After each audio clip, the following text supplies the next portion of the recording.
Hello students, welcome back to Atul sir commerce classes. Students, आपको पता ही है हम आपके लिए क्लास 12th बिजनेस स्टडीज का एक ऐसा कोर्स लेके आए हैं जिसके अंदर हम 12th बिजनेस स्टडीज के हर एक चैप्टर के हर एक टॉपिक को बहुत ज्यादा डिटेल में कवर कर रहे हैं। स्टूडेंट्स, इसी सीरीज में अभी हमारा 9th चैप्टर चल रहा है और जिसमें कि आज हमारा डे नंबर 7 है और आज का हमारा टॉपिक है कैपिटल स्ट्रक्चर। बहुत इंपॉर्टेंट टॉपिक है कैपिटल स्ट्रक्चर। देखते हैं बच्चे कैपिटल स्ट्रक्चर का मतलब क्या होता है। स्टूडेंट्स, कैपिटल स्ट्रक्चर का मतलब है जो आप टोटल कैपिटल बिजनेस में लगा रहे हो उसमें से डेट कितना यूज करना है और इक्विटी कितना यूज करना है। तो कह सकता हूं proportion of debt and equity in the total capital invested in the business is called the capital structure. Debt का मतलब है लोन्स वगैरह कितना लोगे, इक्विटी का मतलब है ओनर का फंड्स, बेसिकली शेयर होल्डर से कितना पैसा लोगे। तो बड़ा इंपॉर्टेंट डिसीजन है डेट कितना यूज करूं, इक्विटी कितना यूज करूं। ये हम पहले ही डिस्कस कर चुके हैं कि डेट के अंदर रिस्क होता है, फाइनेंशियल रिस्क है। अगर आप डेट के पैसे वापस ना कर पाए तो आपके साथ प्रॉब्लम्स क्रिएट हो सकती हैं। उसका इंटरेस्ट भी देना जरूरी है, प्रिंसिपल अमाउंट भी रीपे करना जरूरी है। इक्विटी के साथ फाइनेंशियल रिस्क नहीं होता। इक्विटी के लेकिन डीमेरिट क्या है कि इक्विटी के अंदर आपका जो डिविडेंड्स का रेट है वो ज्यादा होता है और डेट के ऊपर जो इंटरेस्ट का रेट है वो कम होता है। तो इसलिए डेट जो है वो सस्ता पड़ता है इक्विटी के कंपैरिजन में। तो दोनों के अपने अपने फायदे हैं, अपने अपने नुकसान हैं। तो इन चीजों को ध्यान में रखते हुए हम डिसाइड करेंगे कि क्या हम डेट को ज्यादा यूज करें या क्या इक्विटी को यूज करें। तो सबसे पहले मतलब पता होना चाहिए। Capital structure refers to the mix between owner funds and borrowed funds. जो आप टोटल कैपिटल बिजनेस में लगा रहे हो, ओनर्स से कितना पैसा ले रहे हो और बोरोड फंड्स कितना यूज कर रहे हो। ओनर फंड्स के अंदर equity share capital, preference share capital, reserves and surplus, retained earnings आ जाता है। बोरोड फंड्स के अंदर लोन्स, डिबेंचर्स, पब्लिक डिपॉजिट्स वगैरह आ जाते हैं। तो कितना डेट से लूं, कितना इक्विटी से लूं। इसके फॉर्मूले हैं, कई बार पेपर में आ जाता है। तो दो तरीके से इसके फॉर्मूले बनते हैं। एक तो debt equity ratio, debt upon में इक्विटी, या कई बार डेट अपॉन में डेट प्लस इक्विटी। तो दोनों ही फॉर्मूलेस बनते हैं। कुछ लोग डेट अपॉन में इक्विटी बोल देते हैं, कुछ लोग डेट अपॉन में डेट प्लस इक्विटी बोल देते हैं। तो दोनों ही फॉर्मूलेस ठीक हैं। कैपिटल स्ट्रक्चर का अगर आपसे फॉर्मूला पूछ लिया जाए तो it is either debt upon equity और debt upon debt plus equity. अब बहुत इंपॉर्टेंट क्वेश्चन अराइज होता है कि जब आप अपना कैपिटल स्ट्रक्चर डिसाइड करोगे, मतलब आप ये डिसाइड करोगे कि मैं डेट से कितना पैसा लूं और इक्विटी से कितना लूं, डेट ज्यादा यूज करूं या इक्विटी ज्यादा यूज करूं, तो कौन कौन से फैक्टर्स हैं जो आपके डिसीजन पर असर डालेंगे।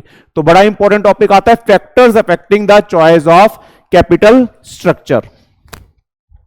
तो स्टूडेंट्स, सबसे पहला फैक्टर है कैश फ्लो पोजीशन। हमारे बिजनेस की कैश फ्लो पोजीशन कैसी है, क्योंकि जो डेट अगर आप लोगे तो उसके ऊपर आपको बंधा हुआ इंटरेस्ट पे करना पड़ेगा। प्रिंसिपल अमाउंट की भी बाद में कभी ना कभी रीपेमेंट करनी पड़ेगी, जिसके लिए आपको सफिशिएंट कैश की जरूरत पड़ेगी। तो अगर आपकी कैश फ्लो पोजीशन अच्छी नहीं है, टाइमली आप कैश जनरेट नहीं कर पाते हो, तो उस केस में हो सकता है कि इंटरेस्ट देने में भी आपको प्रॉब्लम आ जाए और प्रिंसिपल अमाउंट रीपे करने में भी आपको प्रॉब्लम आ जाए। तो उस केस में फिर आपको ज्यादा डेट यूज नहीं करना चाहिए। बट अगर हमारी कैश फ्लो पोजीशन बहुत अच्छी है, टाइमली हम कैश जनरेट कर पा रहे हैं, तो उस केस में फिर हमें डेट को यूज कर लेना चाहिए, क्योंकि उसका जो इंटरेस्ट है वो भी हम दे पाएंगे और प्रिंसिपल अमाउंट की भी रिपेमेंट हम कर पाएंगे। डेट एक सस्ता सोर्स ऑफ फाइनेंस होता है, चीपर सोर्स है। तो अगर हमारी कैश फ्लो पोजीशन अच्छी है तो हमें सस्ते सोर्स ऑफ फाइनेंस को प्रेफर करना चाहिए और हमें डेट को यूज कर लेना चाहिए। So the decision relating to composition of capital structure depends upon the ability of the company to generate enough cash flows in future. Future में हम कितना कैश जनरेट कर पा रहे हैं। The company having regular cash inflows can use more debt. ऐसी company जिसके अंदर कैश फ्लो रेगुलर आ रहा है, हमें कैश की दिक्कत नहीं है, तो हम ज्यादा डेट यूज कर सकते हैं। As it is compulsory to pay interest and repay the principal amount, क्योंकि आपको इंटरेस्ट देना पड़ेगा, प्रिंसिपल अमाउंट वापस करनी पड़ेगी, उसके लिए आपको कैश की जरूरत पड़ेगी। Companies having irregular cash inflows, ऐसी कंपनी जिसमें कैश का फ्लो अच्छा नहीं है, should depend more on share holder funds और इक्विटी। तो जिसका कैश का फ्लो अच्छा नहीं है उसको ज्यादा डेट पे डिपेंड नहीं रहना चाहिए, उसको इक्विटी से पैसा रेस करना चाहिए, क्योंकि इक्विटी को अगर आप डिविडेंड ना भी दे पाए तो आपके लिए बहुत ज्यादा प्रॉब्लम्स क्रिएट होने वाली नहीं है। देन सेकंड है इंटरेस्ट कवरेज रेशियो, बच्चे एक बड़ा इंपॉर्टेंट फॉर्मूला आता है, interest coverage ratio is equal to earning before interest and tax divided by interest. ये इंडिकेट करता है how many times profits cover interest obligation. Basically जो हमने डेट लिया उसके ऊपर जो हमें इंटरेस्ट पे करना है, प्रॉफिट कितना टाइम्स उससे ज्यादा है इंटरेस्ट से कि हम उसको कवर कर पाएंगे या नहीं। तो ये रेशियो इंडिकेट करता है कि जो इंटरेस्ट की पेमेंट है उसको हम कर पाने के लिए कैपेबल हैं या नहीं। तो जितना ज्यादा इंटरेस्ट कवरेज रेशियो आएगा उतनी ही आसानी से हम अपने इंटरेस्ट की पेमेंट कर देंगे। तो अगर इंटरेस्ट कवरेज रेशियो ज्यादा है तो हम ज्यादा डेट यूज कर सकते हैं क्योंकि हमें इंटरेस्ट देने में प्रॉब्लम नहीं आएगी। बट अगर इंटरेस्ट कवरेज रेशियो कम है, इसका मतलब प्रॉफिट्स इतने नहीं है कि आसानी से इंटरेस्ट दिया जाएगा, उस केस में फिर हमें डेट को ज्यादा यूज नहीं करना चाहिए। It refers to the number of times earning before interest and tax cover the interest obligation. वही मैंने आपको बताया कि जो हमारी अर्निंग्स हैं वो हमारी इंटरेस्ट ऑब्लिगेशन को कितने टाइम्स कवर कर रही है, उससे कितना टाइम्स ज्यादा है। Companies having higher interest coverage ratio can use more debt in the capital structure. ऐसी कंपनी जिनका आईसीआर ज्यादा है वो ज्यादा डेट यूज कर सकती हैं। Whereas companies having lower ICR should use lesser amount of debt. ऐसी कंपनी जिनका इंटरेस्ट कवरेज रेशियो कम है उनको ज्यादा डेट यूज नहीं करना चाहिए क्योंकि उनको इंटरेस्ट पे करने में प्रॉब्लम आ सकती है। स्टूडेंट्स, इंटरेस्ट कवरेज रेशियो की एक कमी है कि ये खाली इंटरेस्ट के बारे में बात कर रहे हैं, प्रिंसिपल अमाउंट के बारे में बात नहीं कर रहे हैं, जबकि रियल लाइफ में तो इंटरेस्ट के साथ साथ प्रिंसिपल अमाउंट भी देना जरूरी है। तो उससे एक और अच्छा रेशियो आता है जिसको हम कहते हैं डेट सर्विस कवरेज रेशियो। ये इंडिकेट करता है कि जो आपने इंटरेस्ट या डिविडेंड जो फिक्स्ड है वो देने हैं उसके लिए आपके पास सफिशिएंट पैसा है, और उसके अलावा जो आपने ओरिजिनल अमाउंट की रीपेमेंट्स करनी है, प्रिंसिपल अमाउंट देना है, उसके लिए भी आपके पास सफिशिएंट प्रॉफिट्स हैं या नहीं। तो बेसिकली दोनों चीजों को कवर कर रहे हैं, प्रिंसिपल अमाउंट को भी और इंटरेस्ट को भी। तो DSCR means debt service coverage ratio indicate the ability of the company to pay back the interest as well as the principal repayment. जो इंटरेस्ट देना है वो प्लस जो प्रिंसिपल अमाउंट वापस करनी है वो दोनों ही हम दे पाएंगे या नहीं। फॉर्मूला याद कर लेना, 1 मार्क में आ सकता है। Profit after tax plus depreciation plus interest plus non cash expenses return of divided by preference dividend plus interest plus repayment obligation. यहां पर रीपेमेंट ऑब्लिगेशन का मतलब होता है जो आपने प्रिंसिपल अमाउंट की रीपेमेंट करनी है। Better ratio indicates better capacity of the company for debt payment. अगर ज्यादा अच्छा रेशियो है तो हम डेट की पेमेंट आसानी से कर पाएंगे, तो हम ज्यादा डेट यूज कर सकते हैं। अगर ये रेशियो कम होता इसका मतलब डेट की रीपेमेंट करने में हमें प्रॉब्लम आ जाती, वहां पर फिर हमें ज्यादा डेट को यूज नहीं करना चाहिए था। Then students, return on investments एक फॉर्मूला होता है EBIT means earning before interest and tax divided by total investments. आपको लास्ट टॉपिक में बच्चे जो पिछला लेक्चर हमने दिया था ट्रेडिंग ऑन इक्विटी, उसके अंदर आपको बताया था कि अगर हमारा ROI ट्रेडिंग ऑन इक्विटी के केस में अगर हमारा ROI इंटरेस्ट से ज्यादा है तो हमें इक्विटी शेयर होल्डर्स के बेनिफिट्स को बढ़ाने में हेल्प मिलती है। तो यहां पर अगर हमारा ROI इंटरेस्ट से ज्यादा है तो हम अर्निंग पर शेयर बढ़ा सकते हैं। अगर हम डेट को यूज करें तो हमें डेट को यूज कर लेना चाहिए। और अगर हमारा अर्निंग पर शेयर जो है अगर हमारा ROI जो है वो कम है इंटरेस्ट के कंपैरिजन में, तो उस केस में फिर हमें ट्रेडिंग ऑन इक्विटी का बेनिफिट नहीं मिलेगा। तो company having higher return on investment can use trading on equity to increase the earning per share. वो आपको लास्ट टॉपिक में समझा दिया था कि अगर हमारा रिटर्न ऑन इन्वेस्टमेंट ज्यादा है इंटरेस्ट से तो हम डेट को बढ़ा के EPS को बढ़ा सकते हैं कैपिटल स्ट्रक्चर के अंदर। Whereas a company having lower return on investment can not afford to use more debt. ऐसी कंपनी जिसका ROI कम है अगर वो डेट को बढ़ाएगी तो उसका EPS कम हो जाएगा, तो वो अपने डेट को ज्यादा यूज नहीं कर सकती। तो बड़ा सिंपल सा, ROI ज्यादा है तो आप डेट ज्यादा यूज कर सकते हो, ROI कम है तो आप डेट ज्यादा यूज नहीं कर सकते। Then cost of debt. Students, आपको पता है डेट के ऊपर कॉस्ट क्या आती है, इंटरेस्ट आता है। अंडरस्टूड सी बात है, अगर इंटरेस्ट का रेट ज्यादा होगा तो आप डेट को कम यूज करोगे, अगर इंटरेस्ट का रेट कम होगा मतलब डेट आपको सस्ता पड़ रहा है तो वहां पर आप डेट को ज्यादा भी यूज कर सकते हो। The capacity of the company to take debt depends upon the cost of debt. आपको डेट की कॉस्ट क्या पड़ रही है, सस्ता पड़ रहा है या महंगा पड़ रहा है। In case the rate of interest on the debt is less, आपने जो डेट लिया उसके ऊपर आपको जो इंटरेस्ट देना पड़ता है वो कम देना पड़ता है, more debt capital can be utilise, तो आप ज्यादा डेट कैपिटल को यूज कर सकते हो। बट अगर इंटरेस्ट का रेट ज्यादा है मतलब डेट आपको महंगा पड़ता है तो आप ज्यादा डेट यूज नहीं कर पाओगे, फिर आपको डेट को कम यूज करना चाहिए। देन टैक्स रेट, ये बड़ा इंपॉर्टेंट है स्टूडेंट्स। इंटरेस्ट जो है वो टैक्स डिडक्टिबल है। मतलब बड़ा सिंपल सा एग्जांपल लेता हूं, मान लो 10% का इंटरेस्ट का रेट है, 30% टैक्स का रेट है, तो आपको इस इंटरेस्ट के ऊपर 30% का बेनिफिट मिल जाएगा। 30% ऑफ 10% मीन 3%, तो आपको जो इंटरेस्ट पड़ा वो खाली 7% पड़ा। अगर इस 3% की जगह मैं 30% की जगह टैक्स को 40% कर दूं तो डेट और सस्ता पड़ जाएगा। तो जितना आप टैक्स का रेट बढ़ाते जाओगे डेट सस्ता पड़ता जाएगा। तो बड़ा सिंपल सा रूल है, अगर टैक्स ज्यादा है तो डेट हमें सस्ता पड़ेगा, तो उस केस के अंदर हमें डेट ज्यादा यूज कर लेना चाहिए। बट अगर टैक्स का रेट कम है तो उसमें डेट की कॉस्ट बढ़ जाएगी, तो उस केस के अंदर हमें डेट को भी कम यूज करना चाहिए। तो since interest is a tax deductible expense, cost of debt is affected by the tax rate. जो हमें डेट की कॉस्ट आएगी वो टैक्स के ऊपर डिपेंड करती है। जैसे अगर इंटरेस्ट का रेट 10% है, टैक्स का रेट 30% है, तो हमें डेट की कॉस्ट खाली 7% आएगी, क्योंकि इस 10% में से 3 और हट जाएंगे तो आपको डेट खाली 7% में पड़ेगा। Thus a higher tax rate makes the debt cheaper. तो टैक्स का रेट जितना ज्यादा होता जाएगा टैक्स उतना ही सस्ता होता जाएगा। सॉरी, टैक्स का रेट जितना ज्यादा होता जाएगा डेट उतना ही सस्ता होता जाएगा। And the company prefers to use debt over equity. तो बड़ा सिंपल सा दिमाग में रखना, टैक्स जितना ज्यादा होगा डेट उतना सस्ता होगा, डेट जितना कम होगा टैक्स जितना कम होगा डेट का रेट उतना ही ज्यादा होता जाएगा। Then cost of equity. Cost of equity का मतलब है शेयर होल्डर्स को आपको डिविडेंड कितना देना पड़ता है। जनरली शेयर होल्डर्स जो हैं वो डिविडेंड की एक्सपेक्टेशन करते हैं जितना उन्होंने रिस्क लिया हो।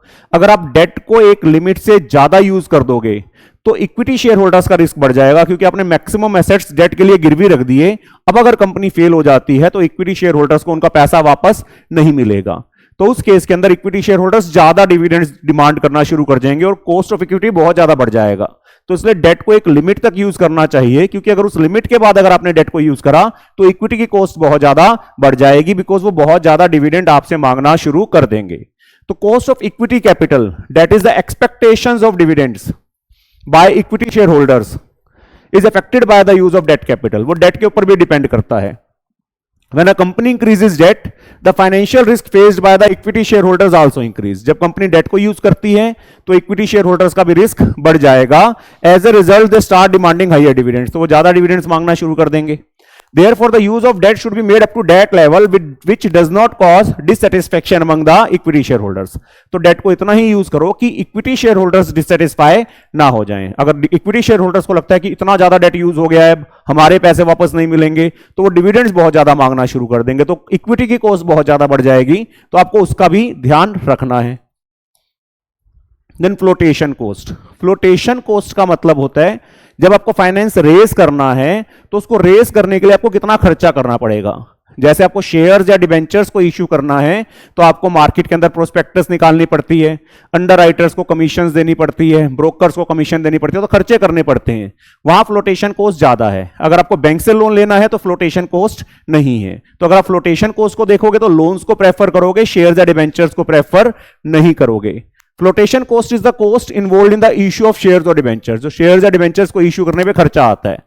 These cost include the cost of advertisements करनी पड़ेंगी, अंडरराइटिंग कमीशन, ब्रोकरेज देनी पड़ेगी, प्रोस्पेक्टस छपवानी पड़ेगी। इश्यू ऑफ शेयर्स और डिबेंचर्स में फ्लोटेशन कॉस्ट ज्यादा है, जबकि लोन्स वगैरह रेज करने में फ्लोटेशन कॉस्ट नहीं है। Therefore flotation cost is an important consideration that affects the choice of capital structure. तो जब आप डिसाइड करोगे कि डेट कितना यूज करूं, इक्विटी कितना, तो फ्लोटेशन कॉस्ट भी एक इंपॉर्टेंट फैक्टर है। जनरली जिन सोर्सेज के अंदर फ्लोटेशन कॉस्ट कम होती है कंपनी उनको प्रेफर करती है। Then risk consideration.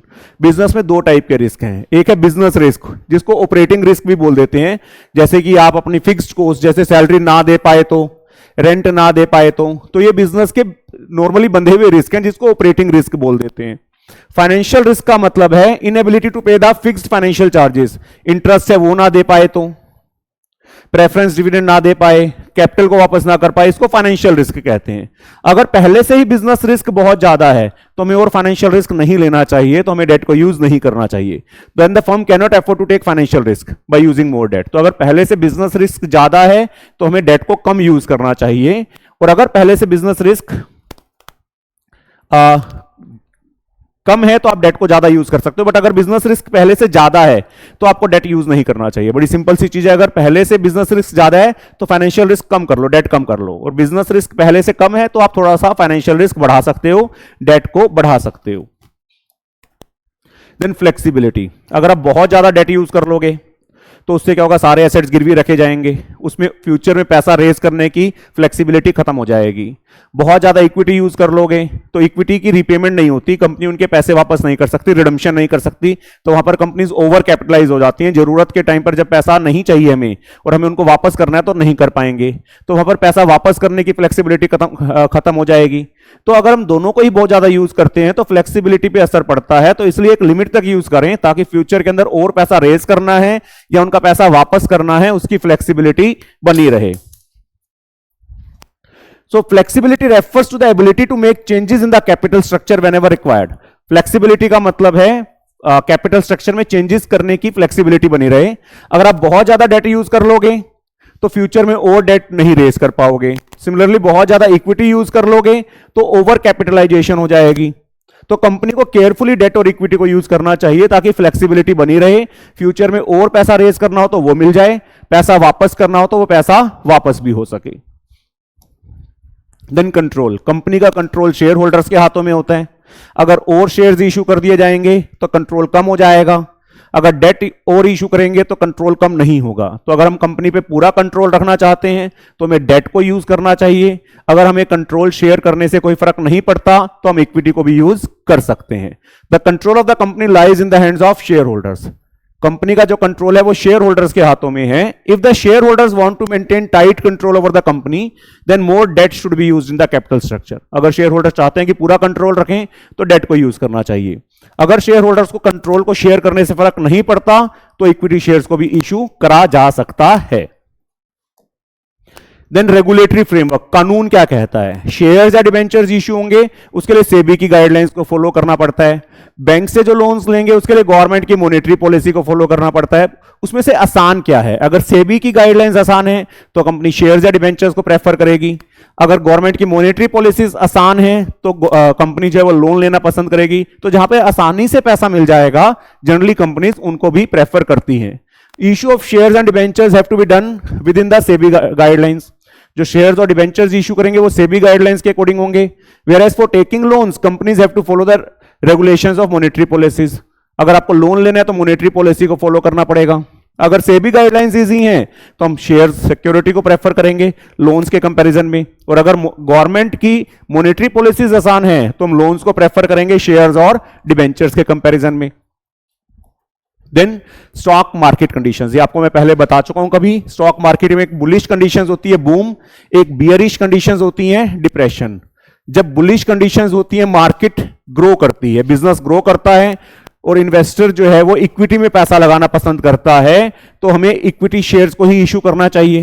और अगर मार्केट डाउन है, बियरिश है, मतलब मार्केट डाउन है, लोग रिस्क लेना पसंद नहीं करते, बिजनेस भी स्लो है, इन्वेस्टर्स भी रिस्क लेना पसंद नहीं कर रहे हैं, तो कंपनी को बोरोड फंड सिक्योरिटीज को इशू करना पड़ेगा, क्योंकि इन्वेस्टर जो है वो इक्विटी में पैसा लगाना पसंद नहीं करेगा।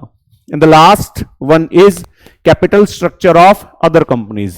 जब हम अपनी कंपनी का कैपिटल स्ट्रक्चर डिसाइड कर रहे हैं तो हमें दूसरी कंपनीज का कैपिटल स्ट्रक्चर क्या है वो भी देख लेना चाहिए। उसके बाद अपनी रिक्वायरमेंट्स को ध्यान में रखते हुए, अपनी सिचुएशंस को ध्यान में रखते हुए हमें अपना कैपिटल स्ट्रक्चर डिसाइड करना चाहिए। An important factor affecting the choice of capital structure is the debt equity ratio of other companies in the same industry. उसी इंडस्ट्री में बाकी कंपनीज का क्या रेशो है, बाकी कंपनीज कितना डेट ले रही हैं, कितना इक्विटी ले रही हैं।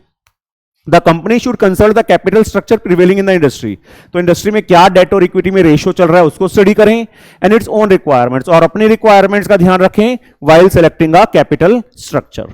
तो स्टूडेंट्स ये सारे फैक्टर्स हैं जो आपके कैपिटल स्ट्रक्चर को अफेक्ट कर रहे हैं, जिनका आपको ध्यान रखना है जब अपने कैपिटल स्ट्रक्चर को डिसाइड करना है। उम्मीद है टॉपिक बड़े अच्छे से समझ में आ गया होगा। जल्दी ही मिलते हैं नेक्स्ट टॉपिक के साथ। Thank you.